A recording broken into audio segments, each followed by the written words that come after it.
Hey everyone, PJ here with Games Overboard. Thanks for coming back for a new episode. Have something a little different for you today. I'm going to be talking about 5 great games to buy for someone as a gift, since the holidays are just a week away. Something else that's different with this episode is I'm also going to be posting a video accompanying this to YouTube. You'll have the same exact audio, I'm just going to be adding pictures and videos and stuff on top of it. So, yeah, again, I'm talking about 5 games that are great gifts for either a gamer or a non-gamer. Maybe you're not a gamer too, and you want to get into the hobby. Or if you want to get a group of friends in for the hobby. Or if you just want to know what games are good games to have for the family. You know, something like that. And at a good price point too. I tried to keep these games, every game on the list is under $40. Most of them are actually closer to 30. I have one runner-up that is 60, but it's still something you can find at Target, so that I'll talk about at the end. So that is what we're going to be talking about today. Instead of doing a review, we're going to be talking about just some really good games, 2 of which we've already talked about on this podcast. First up, Bärenpark. Now, this is a game, for those who haven't heard that episode of Games Overboard, where you are building a zoo for bears. It's as simple as just grabbing tiles, putting them on a little player board that you have, a little grid, and they will cover up pictures. And whatever picture you cover up coincides with a column on the board where you can take more things. For example, if you cover up a green wheelbarrow, then you get to take anything from the green wheelbarrow column. If you cover up anything that is a white truck, you can take anything from the white truck column or to the left of it. And then there are construction worker sites. If you cover up one of those, you get to add more land to your board. Then those sites have orange excavators, which let you get some of the highest point value pieces, and you can take from anywhere on the main board to build your zoo. And once you complete one of these little land pieces, then you get to put in a bear statue, which are super high value points, and it's just a really satisfying game to have those boards all filled out. It's just a really nice sensation, really calm game, low confrontation. It's just a nice game to play with any age. I played this a lot with my kids over COVID, so they would have been 7 and 9 at the time, and they love this game. They still love this game. I still love this game. It's a great game. Next up is King of Tokyo. Now, King of Tokyo is a game that best way to get you hooked on this is to ask you 2 questions. 1, do you like Yahtzee? Or more specifically, the mechanic of rolling dice, keep the dice you like, re-roll the dice you don't like 2 more times until you get something you like. Second question, do you like Godzilla? If you answered yes to both of these, you'll like this game. Because what you are giant monsters fighting over Tokyo, and all it is rolling dice, Yahtzee style, and attacking each other. And you can roll different symbols. There are claws to attack people. There are hearts to heal your health when you get attacked. There are lightning bolts, which give you a currency, I think it's called energy, to purchase new abilities from a shop. And then there are numbers, which give you points, and the first person to 20 points wins. Or last monster standing if you end up killing all of your opponents. So this is a really great game if, again, you like rolling dice. It's a very quick game. You can usually get it done in about 30 minutes. So yeah, it's just a good time around the table, rolling dice, attacking each other, buying new power-ups, new abilities, taking each other out left and right, things like that. Getting really neat combos in. It's a fun little game. It's really great. There are a lot of expansions out there. A couple different versions of it too. There's now a dark version which adds new things. I would like to do a bigger review on this later with a special guest who has the dark version, so we might be playing that and talking about that in the future. So I'm very excited to see what happens there and how the game is a little different. So that's King of Tokyo in a nutshell. Is just a really neat dice rolling game. Much more confrontational. Again, if you like dice rolling, if you like Yahtzee dice rolling, that whole roll, keep dice, re-roll new dice, that kind of thing, I really think that this is a great game for you. The next one is the first game we've ever reviewed on this show, and is Betrayal at House on the Hill. Now, to reiterate from that review, this is not a game you play if you plan on winning, because there's no strategy to this game at all. This game is simply things happen to you and you react to them, and it's absolutely hilarious. So what is Betrayal House on the Hill? It is a game where you are a group of people exploring a haunted house. So you build the haunted house together. It's different every single time you play. And as you explore the house, things happen. You see images in mirrors. You are finding items. You're discovering new things. You might fall into the basement. You might go up into the attic and find some cool things up there. But eventually, one of you will turn, and then it'll be everyone versus that person. And so when that happens, then the game takes a turn to this completely ridiculous side where, and this is where the game isn't for everyone, because sometimes it's just broken. Sometimes the game just doesn't work.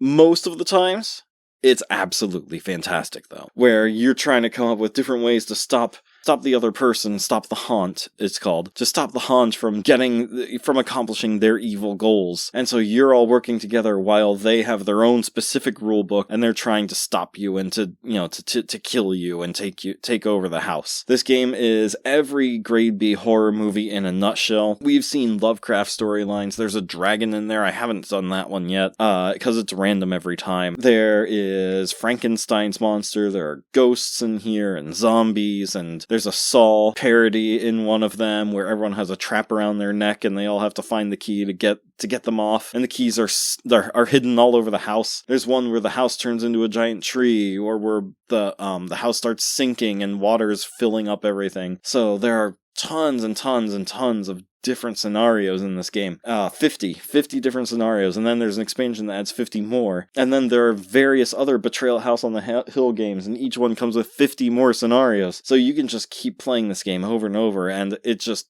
doesn't get boring at all. It's fantastic from beginning to end. The next one I have is Horrified. Now, Horrified is a game where you are working together, or solo, and you are going against Universal movie monsters. So it could be Frankenstein, or the Wolfman, or the Invisible Man, the Creature from the Black Lagoon, Dracula, any of those, the Mummy, and you are just putting out fires all over the place, and citizens are appearing, and you're trying to get them somewhere safe before the Creature from the Black Lagoon or whoever can eat them, or get rid of them in some way. And each villain that you're fighting has a little mini-game in that, where, for example, the Creature from Black Lagoon, you have to figure out where his lair is. So there's this little Candyland mini-game where you're collecting items of different colors, and then you have to get rid of those items in order to move your boat to a colored space of that item, just like in the game Candyland, where you put a blue space down, so you move to the closest blue space, and so on. And so then once you get to the end, then you finally know where the Creature from Black Lagoon is, and you can defeat him.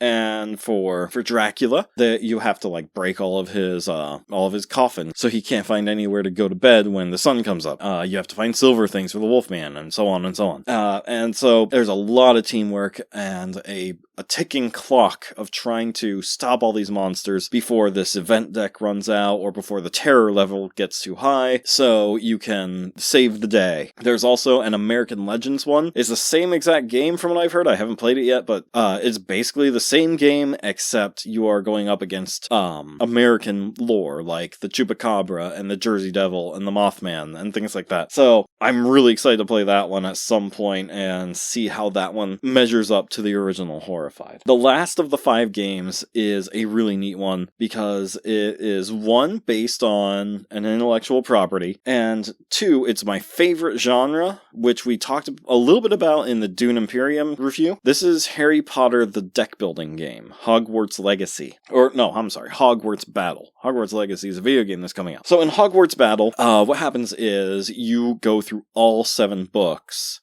in order, and you'll when you open up the box, you will see a really neat board, and then underneath that are 7 boxes, and it says game 1, game 2, game 3, and so on, all the way up to 7. So when you're playing the game, this is a deck building game, as I said, which means that you all the players start with the same 10 cards, or similar 10 cards.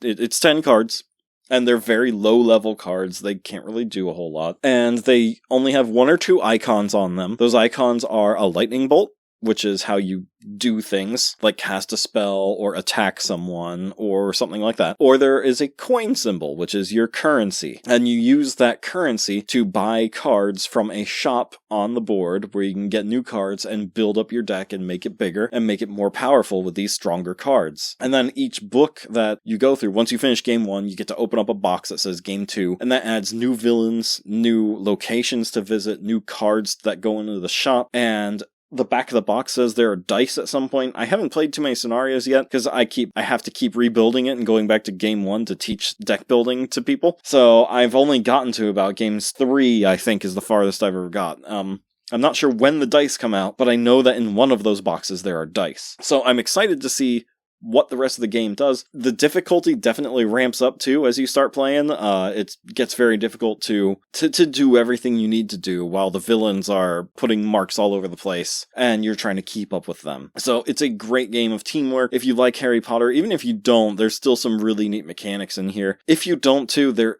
is a Toy Story game, and it follows the same thing. If you just look up Toy Story Deck Builder, you'll find it. I don't remember what it's called off the top of my head, but again, it's around $40, and it's the same game. It has 7 boxes in it and everything, same mechanics of deck building and all that, but a different theme. So for those of you who don't like Harry Potter, maybe you'll like this one as well, the Toy Story one. Lastly is my runner-up, and it is a game, one of my favorite games of all time, and it's called Everdell. Everdell just recently got into Target's hands, because before that it was just like strictly a hobby game, and this is a runner-up only because of the price.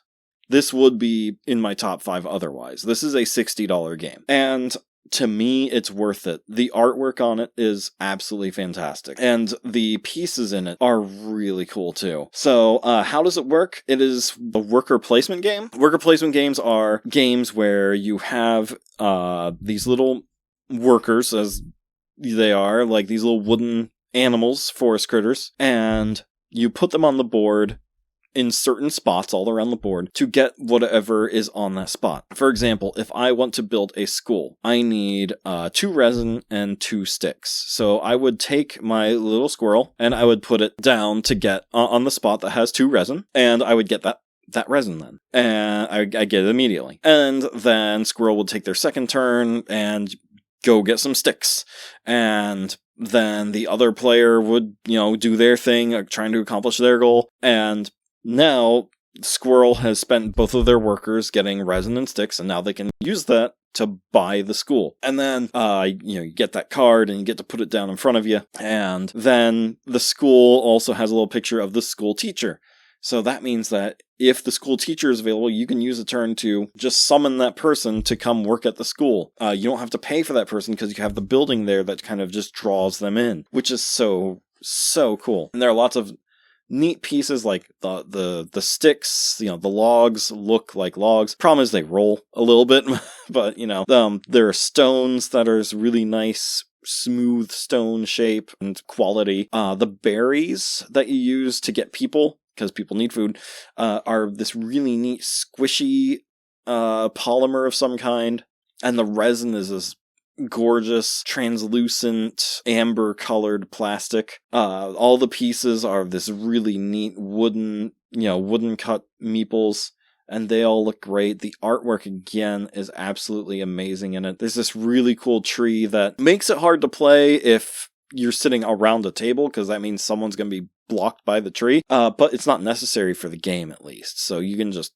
not use the tree if you don't want to. But I love the tree. I won't play without the tree because I think it looks amazing. So Everdell is a really nice game. It's competitive, but it's not confrontational. It's just a really cute game. It has a lot of strategy to it, but it's also really easy to learn, and it's just a great introduction to this hobby, I think, and how diverse games can be, with the incredible artwork and the crazy theme of just being forest critters building a town in the forest and competing with who can make the best town, and just the idea of worker placement. Not most people outside of this hobby would never have seen a game where you can do this kind of thing. Same with deck building too. So I highly recommend, if you want to spend a little extra money for a good game, that Everdell be something for you. Again, all these games are really, really good for any age limit. I would say because of the wackiness of the rules, that Betrayal at House on the Hill, probably not for anyone under 13, just because the rule book,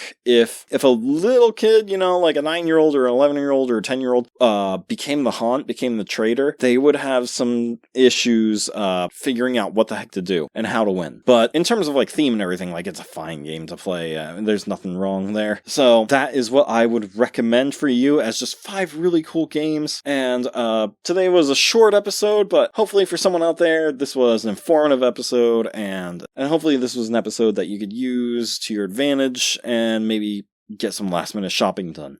So if you do buy any of these games, let me know what you think of them. Did you like them? Were you not too fond of them? Let me know why. Because then I can maybe tailor some reviews based around you, the audience's tastes. So, if you don't like story-driven games like Betrayal, then maybe we can start focusing more on the puzzly ones like Barren Park. So, yeah, let us know what you think there. So that's all I have for you. These 5 great games and 1 runner-up, which is even better than the others I listed, I think. But it comes at a cost. It comes at a price point. Again, thank you so much for listening. Have a great week, everyone. Please check us out on Facebook at Games Overboard. Like and subscribe to our YouTube page. Leave us a review on whatever podcast app that you listen to. Also check out our website, gamesoverboard.com, and check out our other podcasts.